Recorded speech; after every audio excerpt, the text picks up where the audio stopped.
Jaga malam, yuk jaga malam. Jangan galau malam-malam. Komunitasmu makin asik di Jaga Malam.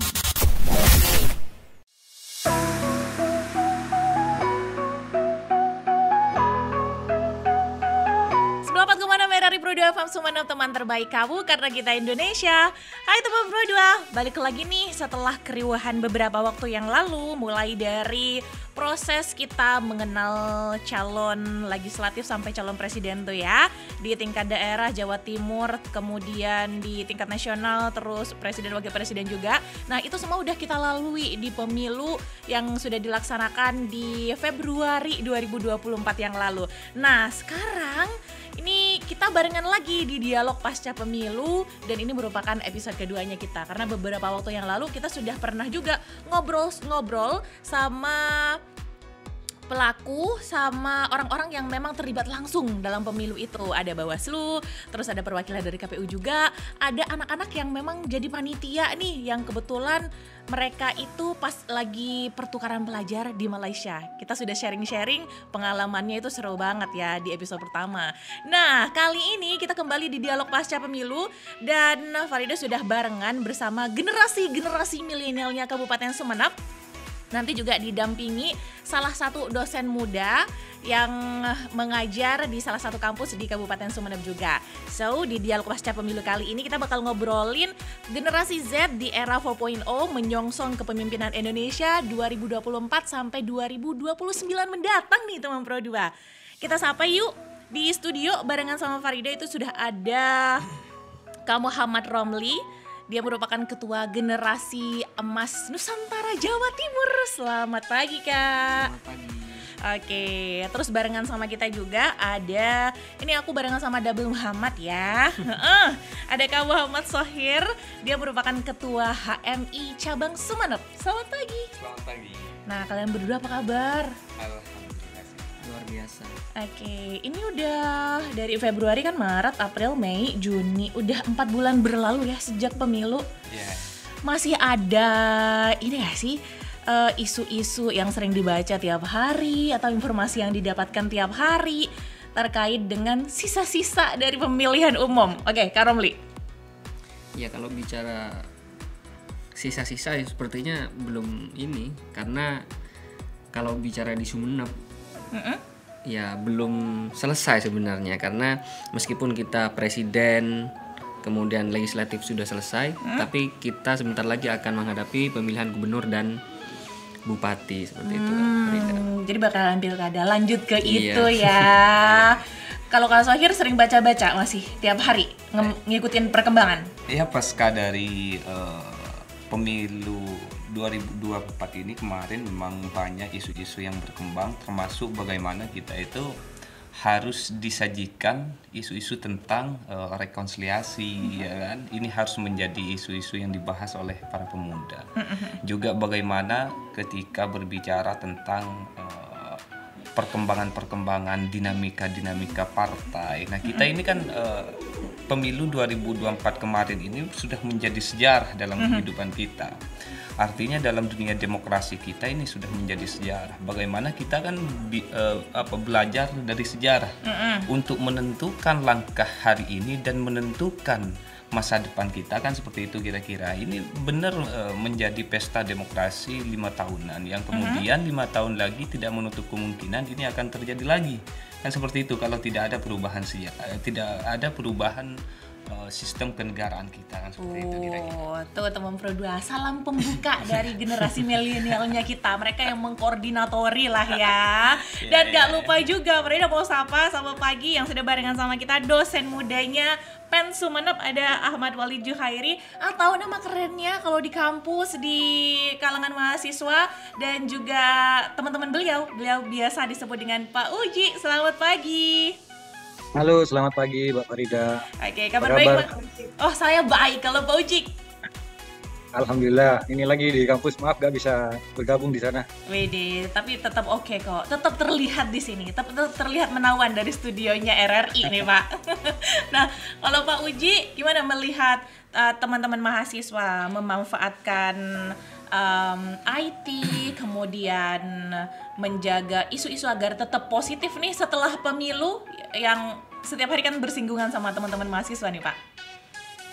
Oke ya, jadi pemilu kemarin kan kalau nggak salah baca itu kan sekitar 60% itu dari pemilih muda ya.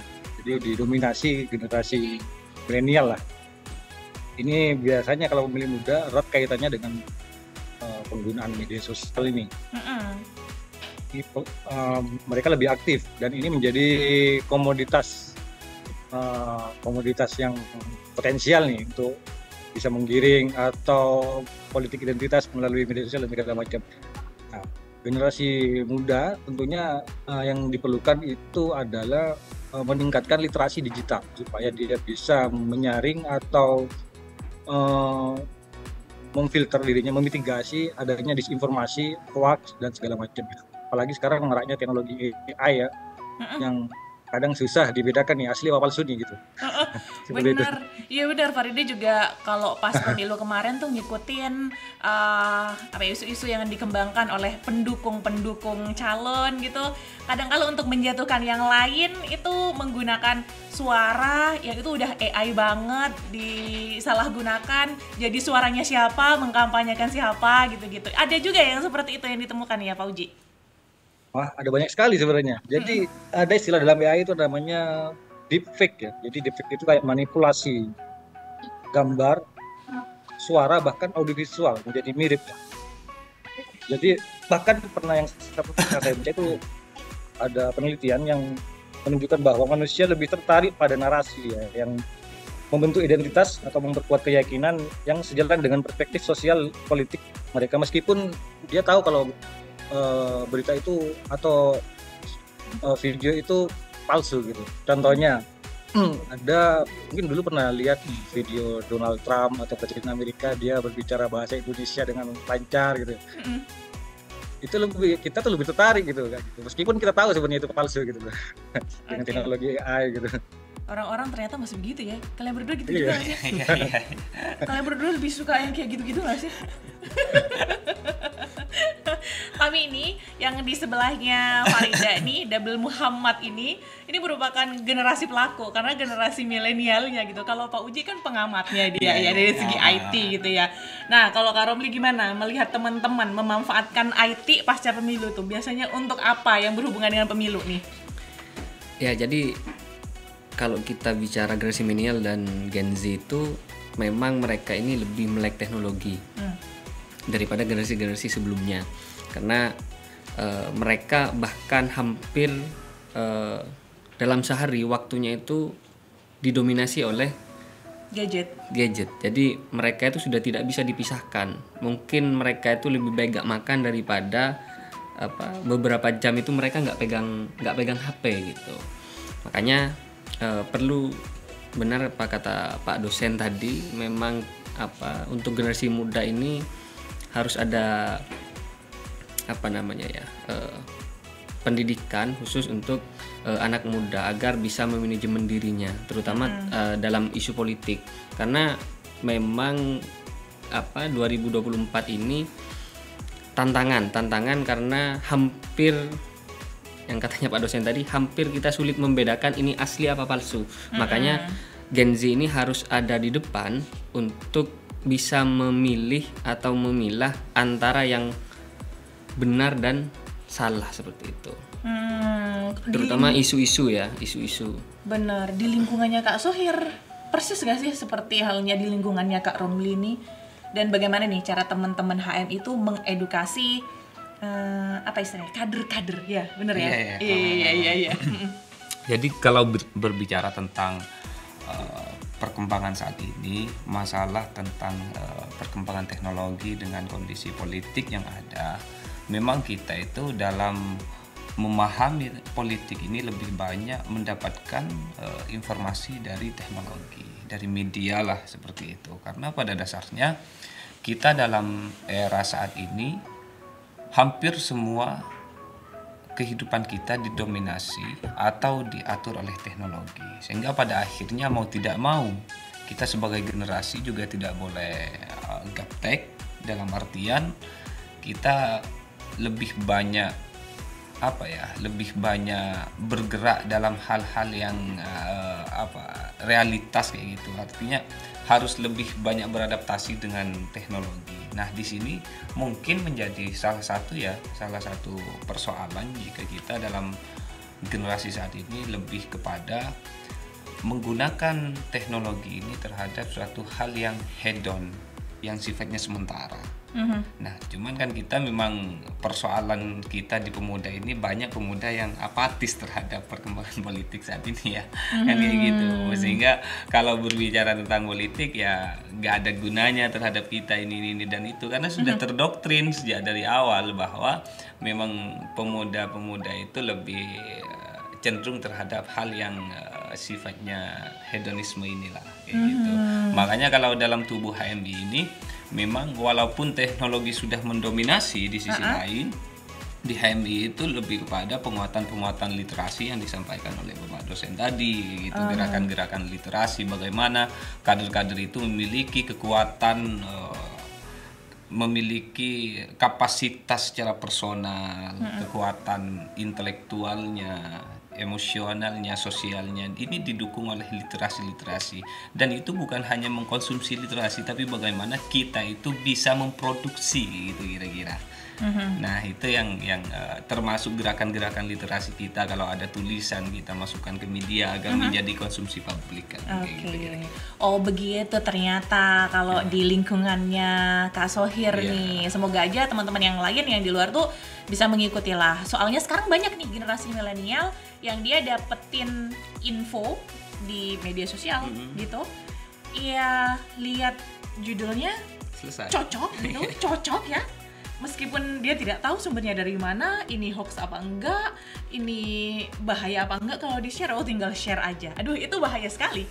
Nah, Teman Pro 2, jangan kemana-mana, kita masih bakalan ngobrol-ngobrol banyak dengan Pak Ujik, dengan Kak Romli, sama Kak Sohir juga. Pastikan kamu masih bersama Farida di Dialog Pasca Pemilu RRI.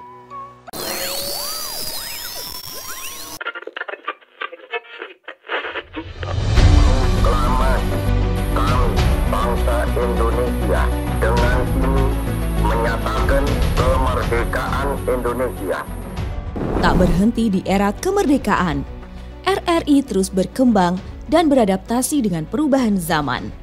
Menghadapi berbagai tantangan teknologi dan dinamika sosial, RRI tetap teguh menjalankan misinya sebagai media penyiaran publik yang terpercaya dan mendunia.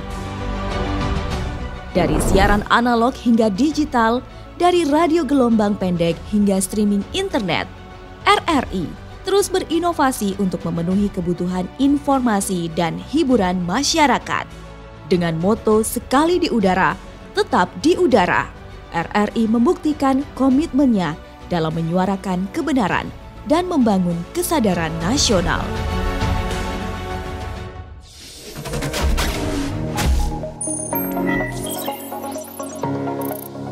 Menjawab tantangan era transformasi digital, RRI mulai mengembangkan diri menjadi RRI Digital. Portal Berita RRI, PPID, RRI Net, Audio Library, dan medsos di semua platform digital.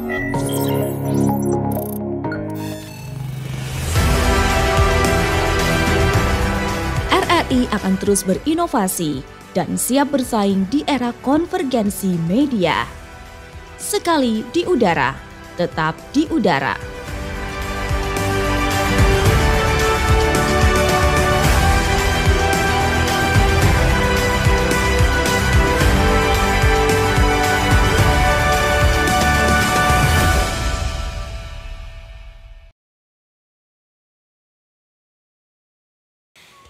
Teman Pro 2, balik lagi bersama Farida, kita masih di Dialog Pasca Pemilu 2024. Dan tentu saja jangan lupa untuk terus terhubung bersama RRI untuk dapetin informasinya.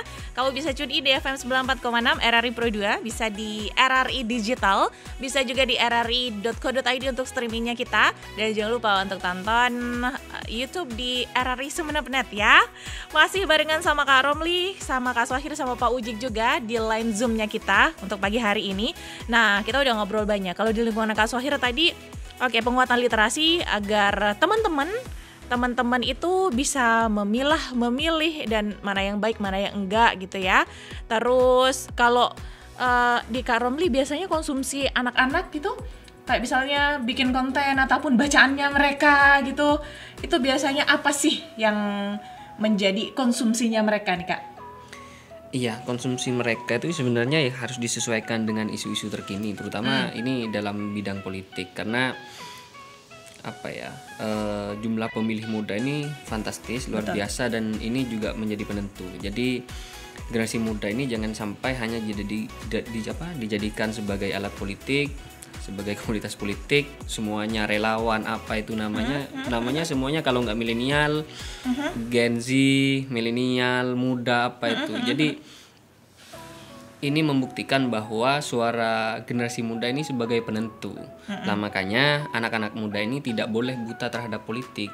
Mereka boleh tidak suka politik, tidak mau berpolitik boleh, tapi jangan sampai buta politik, karena kalau sampai ya buta politik mereka akan dimakan ya. Kita ini generasi muda akan dimakan oleh politik gitu. Jadi harus paham tentang politik, meskipun kita nggak mau berpolitik praktis, tidak mau terjun langsung ke politik ya tidak masalah, tapi jangan sampai buta terhadap politik. Iya, itu bener sih, karena memang katanya yang muda itu yang gampang dipengaruhi, iya kan? Kan yang muda itu biasanya maunya yang satset gitu. Kalau udah dapetin satu informasi, ngerasa cocok, langsung disebarkan ke yang lain. Dan ini kadangkala dari yang muda bisa menjadi sebuah alat nih dari oknum-oknum tertentu gitu untuk menggerakkan sesuatu gitu, atau untuk melawan sesuatu. Ini yang perlu diantisipasi nanti. Nah, kita balik ke Pak Uji nih. Kalau Pak Uji, biasanya kan ada pengendalian IT seperti yang sudah kita sharingkan tadi, yang Pak Uji sharingkan tadi. AI itu berbahaya sekali loh. Nah, ada nggak edukasi seperti ini untuk adik-adik mahasiswa? Pengendalian IT agar tidak digunakan ke hal-hal yang buruk tuh Pak. Sebenarnya kalau saya amati ya, sebenarnya KPU sudah mulai bertransformasi ya tentang digital daripada pemilu tahun 2019. Ini pemilu sekarang sudah mulai agak adem ya, nggak terlalu panas-panas berlama-lama gitu. Contohnya nih KPU kalau pernah saya tahu itu pernah bekerjasama dengan startup Rosa AI ya. Jadi kayak mereka meluncurkan chatbot anti hoax gitu di Telegram untuk mengantisipasi kayak narasi-narasi yang dibuat secara AI untuk memecah belah hoax dan segala macam. Tapi tentunya karena di zaman sekarang ini dominasi pemilih muda, memang anak muda ini lebih melek digital. Cuman masalahnya butuh kebijaksanaan dalam penggunaan media sosial atau kebijaksanaan atas kelabilan mental mungkin ya, secara psikologis ya, supaya gak mudah terombang-ambing ya, atau digiring opini ke sana kemari gitu ya, supaya teguh pendiriannya gitu aja sebenarnya. Wah, ini butuh siraman rohani dari siapa ya? Karena yang terjadi seperti itu, jadi kan agak labil nih kalau anak muda ini biasanya gitu kan. Biasanya lebih mudah jadi target komoditas politik misalnya gitu. Betul. Digiring opininya. Bisa jadi alat seperti Farida katakan tadi, untuk menggerakkan sesuatu, mendukung sesuatu, atau bahkan menghancurkan seseorang. Nah, ini yang udah berpengalaman di bidang organisasi nih, ketua Gen, kemudian ketua HMI. Punya pengalaman ditawarin hal-hal yang begitu nggak? Ya kalau itu banyak. Terus? Ya, cuman kan kita memilih juga, kita pilih mana yang memang murni memanfaatkan atau murni mau mengajak untuk membangun suatu daerah gitu, termasuk Indonesia kan begitu Kak Farida. Jadi kita itu harus memberikan pemahaman itu sebenarnya kepada generasi muda, termasuk ya konten-konten kami di Gen itu ya memang kesana arahnya, untuk bijak dalam bermedia sosial, bijak dalam literasi tentang politik di media sosial.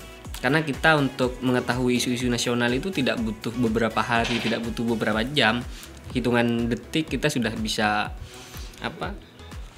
tahu rekom partai A turun ke siapa, partai B turun ke siapa. Jadi kita sudah sehari-hari konsumsi kita itu sebenarnya. Itu terutama bagi teman-teman yang memang pencinta politik gitu. Karena sekarang ya dari 2019 2024 ini generasi muda ini minat terhadap politik sudah meningkat, termasuk ya mereka ini tidak acuh terhadap politik. Mereka sudah mau, paling tidak mereka seperti yang saya katakan tadi, mereka tidak mau buta terhadap politik, biar mereka itu tidak hanya dijadikan komoditas politik gitu. Tapi banyak mungkin yang di pelosok-pelosok yang belum kenal organisasi, yang mereka masih putih bersih kali ya. Itu masih gampang sekali untuk dipengaruhi gitu. Itu masih banyak yang seperti itu.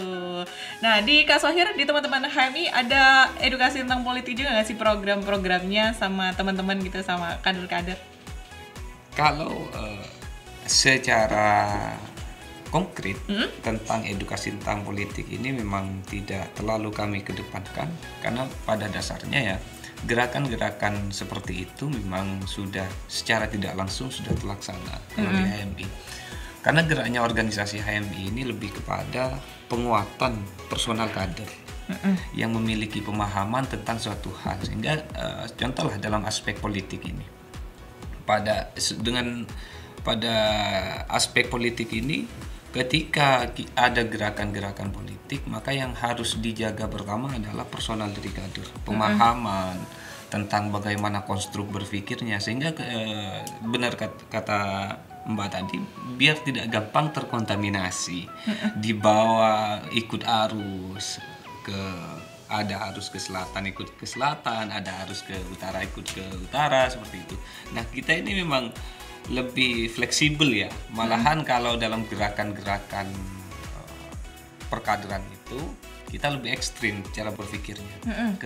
Kalau biasanya ada dua pilihan, ikut arus atau lawan arus, malahan kalau di HMI ini tidak ikut arus, tidak lawan arus, tapi buat arus sendiri, seperti itu kira-kira.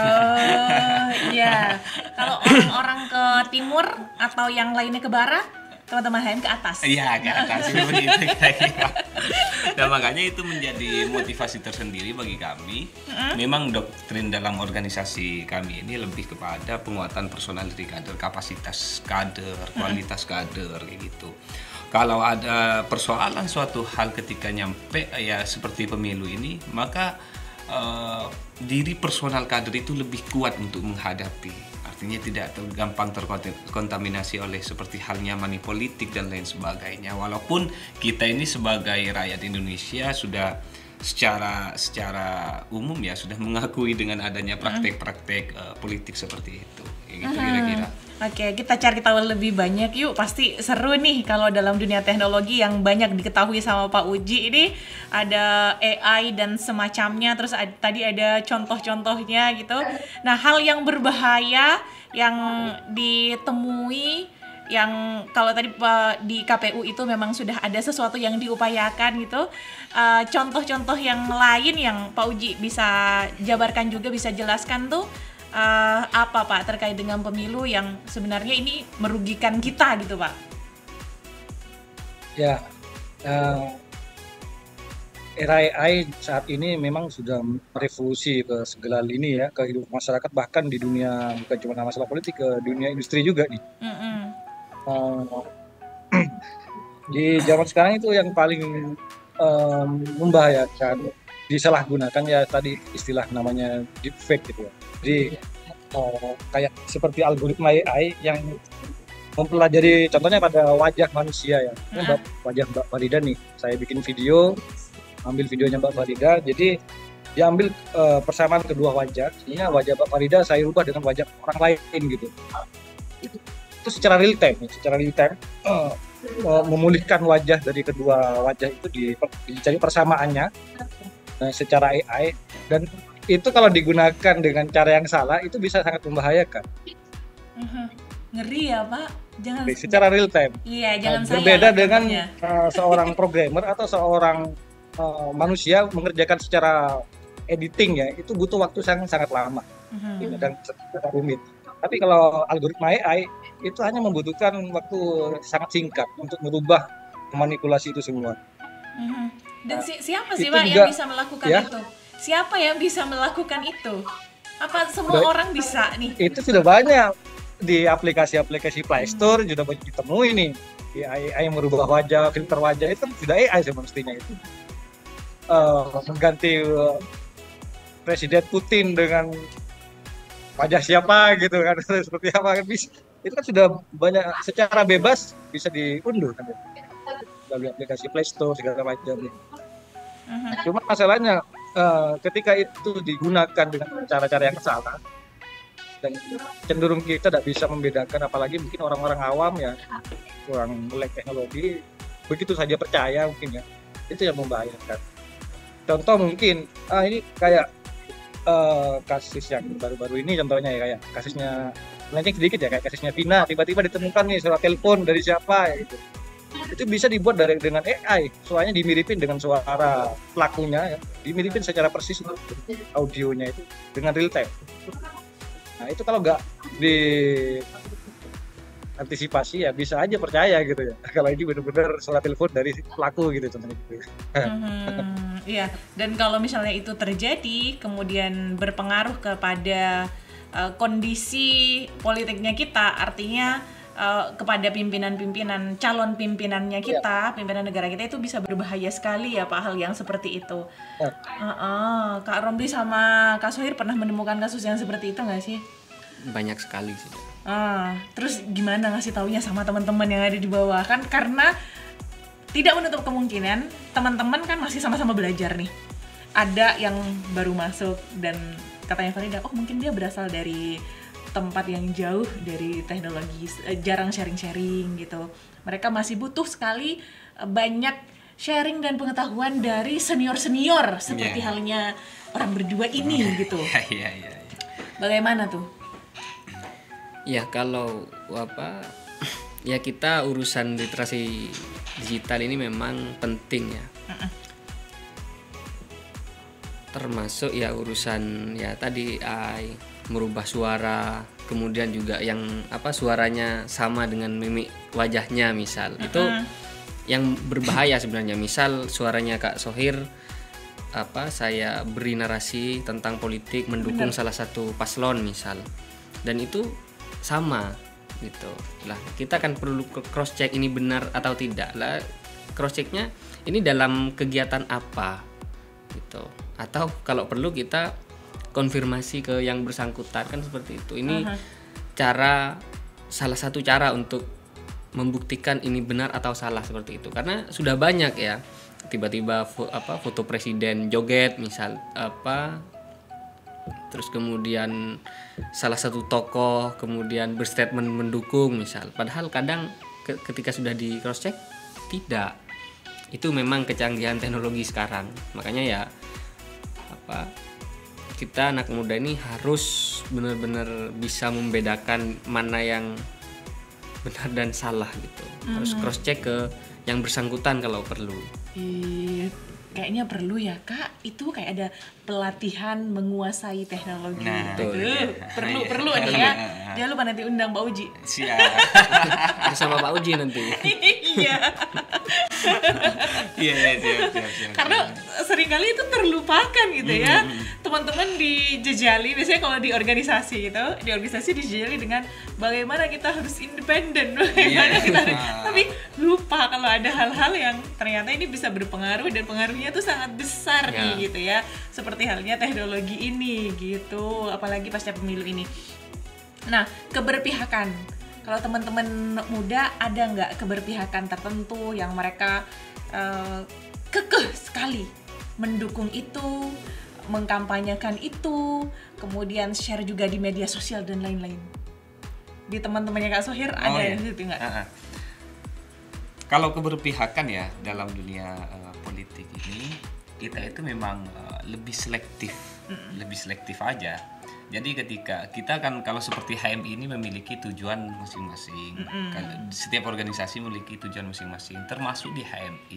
Nah, di HMI ini memiliki tujuan yang kalau di ini transformasi sosialnya itu ada yang dikatakan terwujudnya masyarakat adil makmur, kayak gitu.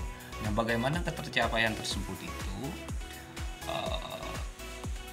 Hal tersebut bisa tercapai. Di sisi lain memang untuk mencapai hal tersebut maka kita harus menitipkan suara kita, menitipkan keberpihakan kita seperti yang disampaikan Mbak tadi. Nah, hal tersebut apa yang menjadi otoritas kita, kekuatan kita itu memang diimplementasikan secara betul, cuman bagaimana tidak melanggar terhadap ADRT kita, konstitusi kita, gitu loh kira-kira.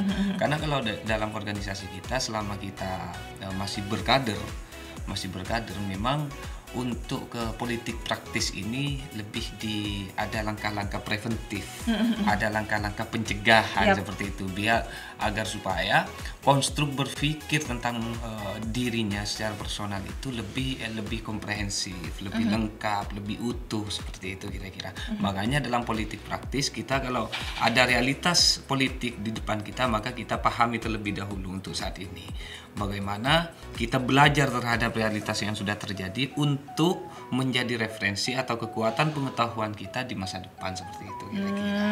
Oke, digarisbawahi ya teman-teman ya, digarisbawahi ya. Teman-teman muda tidak sepenuhnya liar begitu saja sih. Iya, tidak sepenuhnya. Tapi ada controlling di situ juga ada, tambahan pengetahuan, artinya selalu melakukan diskusi juga mereka lakukan loh.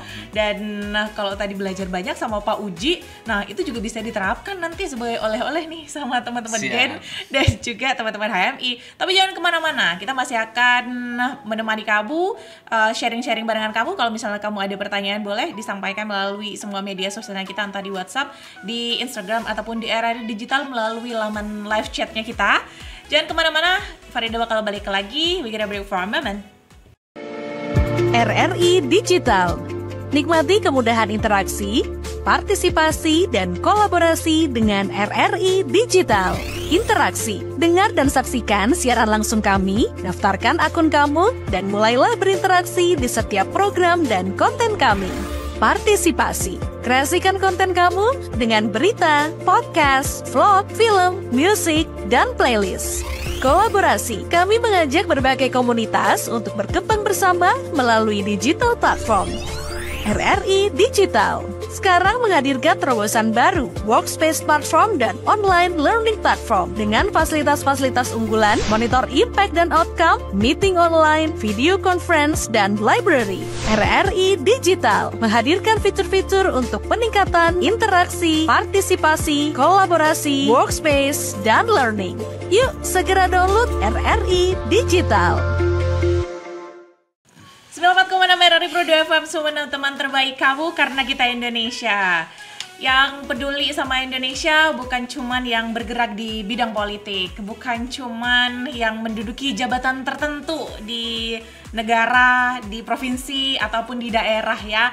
Tapi kita yang di bawah, apalagi generasi mudanya, wah sebagai penerus bangsa ini harus banget sangat peduli. Nah, kita ke Pak Uji dulu deh. Kalau tadi kan nyapanya udah di awal sama teman-teman yang di studio nih. Oke, di Pak Uji setiap hari bersinggungan dengan adik-adik mahasiswa yang notabene masih generasi milenial dong.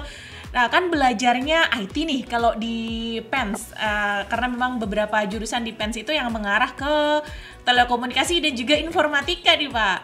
Teman-teman kira-kira masih aware nggak ya sama politiknya kita Pak?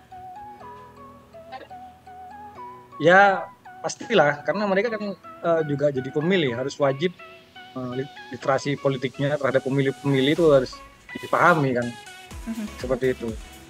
Cuman mungkin perlu pemahaman atau literasi yang lebih untuk mahasiswa-mahasiswa ini, apalagi di kampus saya ini kan tiap hari kan banyakkan tugas nih, banyakkan kuliah, nggak selalu mikirin masalah politikan. Itu kalau nggak diarahkan dengan baik atau dikasih edukasi tentang politik yang benar, supaya nggak milih-milih ngasal-ngasal atau hanya jadi golput gitu aja.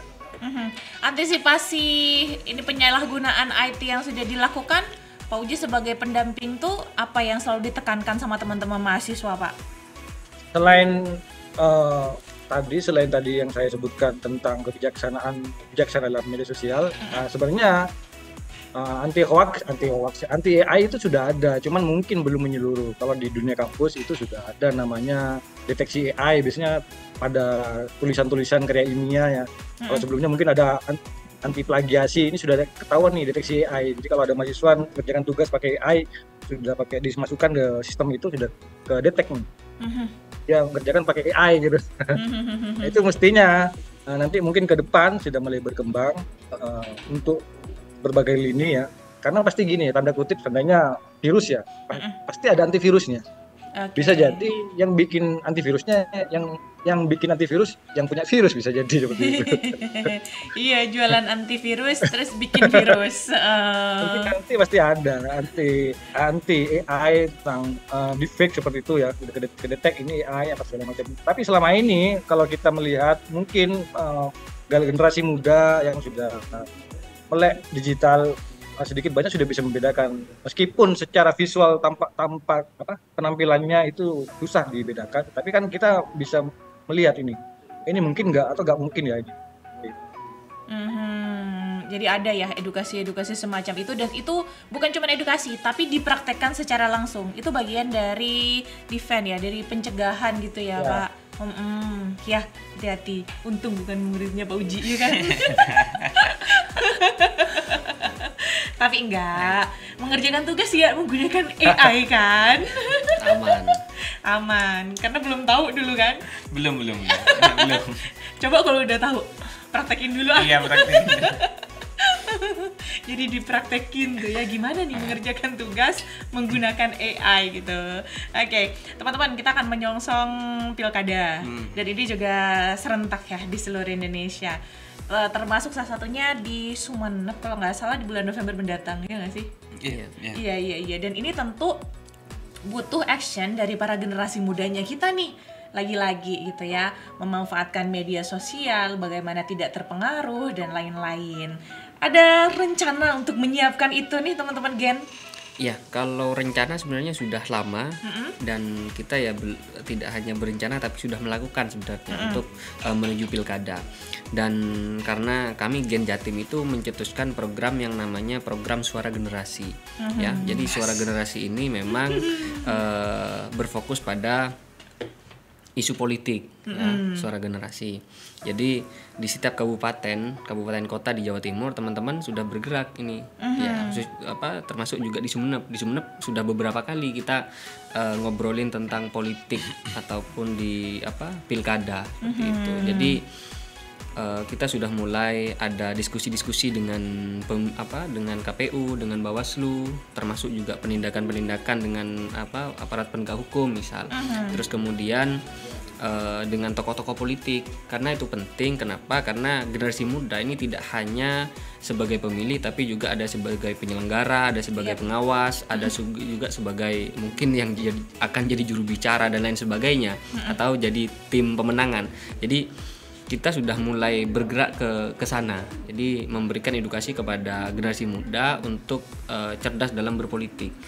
Jadi tidak mudah dibawa ke barat ke timur, tapi juga teman-teman mengkaji dulu bagaimana visi misinya, ini tokoh apa, terus kemudian ini ingin membangun Kabupaten Sumeneb kemana gitu. Jadi memang kita sudah bergerak dan ini sudah beberapa episode sih sebenarnya. Mungkin dari 2019 lalu kali ya. Kalau program Suara Generasi karena Gen ini baru setahun ini berdiri, belum berarti. Baru beberapa bulan ini terlaksana. Iya. Mungkin nanti bakalan ikutan teman-teman HMI tuh. Jadi arusnya ke atas. Kan kalau yang lain ke barat dan ke timur nih, gitu. Gini Kak Farida sebenarnya terkait dengan program Suara Generasi, jadi kita tidak menutup diri dengan organisasi lain, termasuk mungkin seperti HMI. Memang sudah kami jadwalkan memang untuk bincang-bincang Sharing dengan bareng ya? iya, untuk mengedukasi generasi muda. Karena ini ya, di Gen ini kita tidak hanya dari kelompok organisasi tertentu, tapi kita semuanya, yang penting anak muda, generasi milenial dan Gen Z itu ya kita melebur di Gen. Makanya kita perlu edukasi politik itu dari tokoh-tokoh muda ya, seperti Ketum HMI dan juga organisasi-organisasi yang lain. Gitu. Kak Sohir, jangan bilang kalau HMI nggak peduli ya. Iya. Jangan. Harus tetap senggak peduli apapun ya, artinya kesadaran untuk memperbaiki action dari kepemimpinan di pemerintahannya kita tuh harus ada sebagai controlling, ya kan? Sebagai controlling gitu. Apa yang sudah dipersiapkan dari sekarang untuk pilkada yang akan dijalani oleh Kabupaten Sumeneb? Mungkin ini ya, karena memang ada hubungannya dengan masa priorisasi saya. Memang untuk pilkada ini rasanya saya gak nyampe secara kepengurusan. Makanya saya tidak mempersiapkan secara detail. Cuman hal tersebut, perbincangan tentang pilkada ini sudah mulai dirajut oleh teman-teman saya, oleh teman-teman pengurus, kader-kader seperti itu. Karena ini menyangkut masa depan pemuda juga di Kabupaten Sumeneb, termasuk di Jawa Timur dan khususnya di Kabupaten Sumeneb.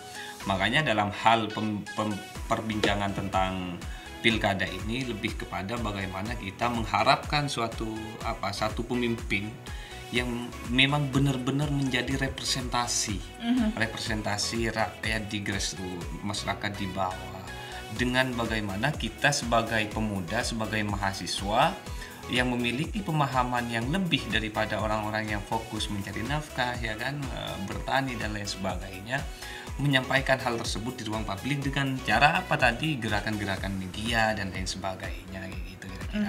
Makanya harapan ini memang kita hanya menginginkan suatu hal di pilkada ini, lahirnya satu pemimpin yang memang benar-benar menjadi representasi dari masyarakat Jawa Timur. Kalau yang pilgub ya, kalau yang pilkada ini menjadi representasi masyarakat Sumeneb. Karena kalau bicara Sumeneb ini kan agak sulit juga kan. Jangan dipersulit dong, Kak. Sulitnya tadi karena kita berbicara tentang Sumeneb ini ada kepulauan, ada daratan seperti itu. Untuk menyamakan atau menyeragamkan, kita nggak usah menyamakan, mempersatukan persepsi aja itu sulit, kayak gitu kira-kira. Oke. Kita tentunya semua berharap, masyarakat Indonesia itu, rakyat Indonesia berharap bahwa pemilu itu berjalan dengan aman, lancar, damai hingga nanti keluar hasilnya. Selain kita akan menghadapi pilkada serentak kita juga masih menunggu pengumuman resmi dari KPU siapa sih pemimpin negaranya kita. Dan itu nantinya ya biasanya nih yang terjadi ya dari pemimpin yang sebelumnya pasti selalu ada yang namanya pro dan kontra, artinya pendapat di up di semua media sosial, entah itu yang pro ataupun yang kontra gitu ya. Nah, harapannya tetap berjalan dengan mulus, tidak ada konflik-konflik yang itu mengakibatkan merugikan kita sendiri dan juga merugikan negara nih ya. Nah, for the last, barangkali Pak Uji bisa menyampaikan nih sebagai petuah gitu ya. Soalnya kan ini yang dihadapi kan ada adik-adik mahasiswa. Terus ini juga bagian dari generasi milenialnya kita yang barengan sama Farida, dan juga yang nonton juga ada generasi milenial. Pesan untuk mengantisipasi hal-hal buruk terkait dengan penggunaan IT dan juga merespon pasca pemilu dan akan menghadapi pilkada yang akan datang nih Pak. Apa pesan-pesannya untuk generasi milenialnya kita, terutama untuk teman Pro 2? Ya, sebenarnya ini pemerintah juga harus menangani masalah ini gitu, antisipasi seperti ini. Tapi saya lihat kemarin pemilu Pilpres atau pemilu yang kemarin itu sudah kita bisa lihat rekapitulasi ulang rekapitulasi suara versi KPU secara online untuk mengimbangi quick count. Makanya pemilu itu sudah agak reda, nggak terlalu panas, karena mungkin versi KPU secara web sudah bisa kita lihat. Nah, nanti mungkin apakah versi penghitungan suara versi KPU itu akan diterapkan di pilkada di daerah-daerah seperti yang pilpres kemarin, sebenarnya bisa diterapkan, itu akan bisa lebih mengkondusifkan suasana ya. Nah, sudah bisa ngecek nih kalau ada kecurangan tinggal lapor gitu. Jadi itu mungkin. Oke, ini sudah berinovasi ya, semuanya sudah berinovasi dan semuanya itu sudah mengantisipasi baik melalui jalur perkembangan teknologi yang katanya Pak Uji udah ada aplikasinya, udah ada hal-hal yang di-sharing juga itu untuk mencegah itu gitu. Kalau dari teman-teman Gen sama teman-teman HMI pemilu atau pemimpin dulu deh, pemimpin yang seperti apa nih yang kita tunggu-tunggu, yang kita tunggu keputusannya, yang kemudian diharapkan untuk teman-teman secara umum di seluruh Indonesia atau secara khusus yang ada di Sumeneb. Ya, kalau pemimpin yang kami inginkan itu ya karena mayoritas ya pemilih ini adalah generasi muda, maka pemimpin yang Gen harapkan itu adalah yang memang sebagai representasi dari generasi muda. Meskipun tidak muda, ya paling tidak mengakomodasi kepentingan anak muda. Karena cita-cita Indonesia Emas 2045 itu ditentukan oleh keputusan ataupun pemilihan-pemilihan politik, karena program-programnya itu akan melibatkan generasi muda. Maka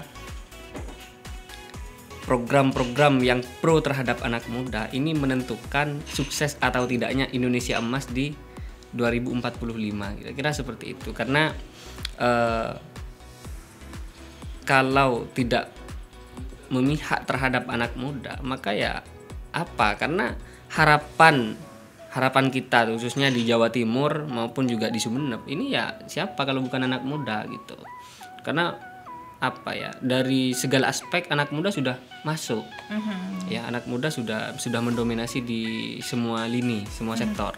Jadi memang kalau harapan yang memang benar-benar menjadi representasi dari anak muda. Iya, pemuda sekarang caleg 2029 mendatang. Bisa jadi. Bisa jadi bupati juga, bisa jadi gubernur juga. Iya, bisa jadi. Itu teman-teman Gen yang mewakili generasi muda, berharapnya pemimpinnya kita seperti itu gitu. Kalau dari Kak Sohir, aku nggak mau tanya harapan lagi nih, tapi kasih pesan-pesan sama generasi milenialnya kita, generasi mudanya kita, sama teman Pro 2 nih, pesan untuk tetap damai dan berada di jalur yang benar. Iya. Kalau dari kami ya, karena diminta pesan ini bukan harapan lagi. Seakan-akan sudah orang yang sudah mau hengkang kan gitu kira-kira. Nah, kita dalam hal pilkada ini ya, pesan untuk menghadapi pilkada. Di pilkada ini khususnya teman-teman Pro 2 ini, kita selaku anak muda ini kedepannya memang harus lebih selektif melihat kondisi yang ada. Karena apa? Sekarang ini kita memasuki zaman yang memang nggak bisa kita atur, nggak bisa kita kontrol seperti itu kira-kira.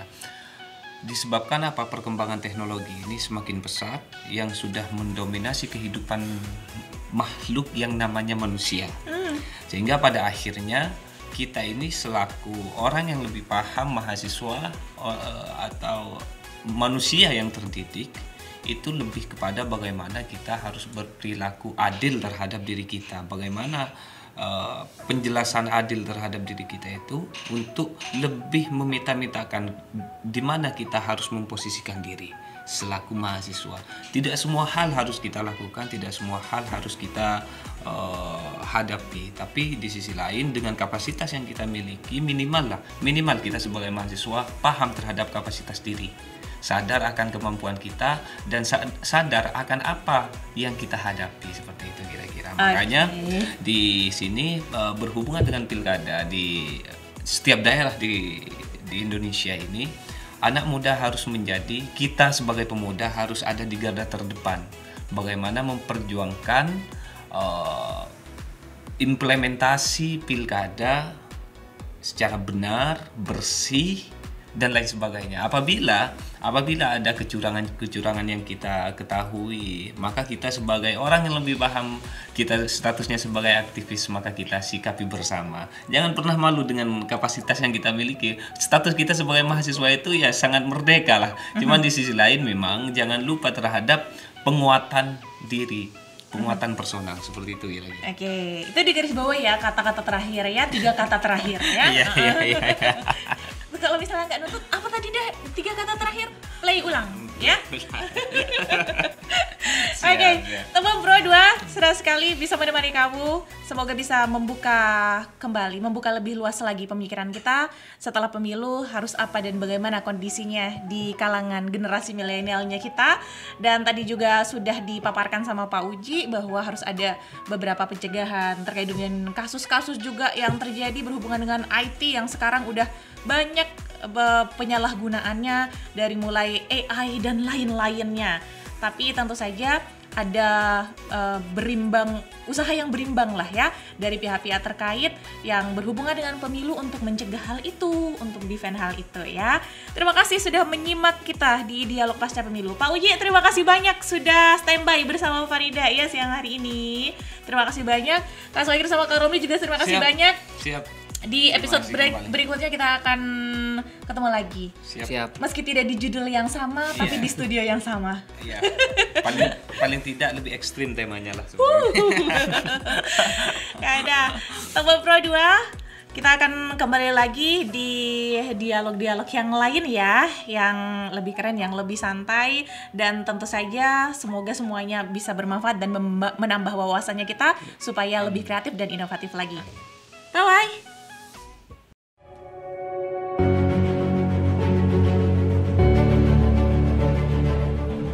Sehat selalu mentalmu, sehat selalu fisikmu.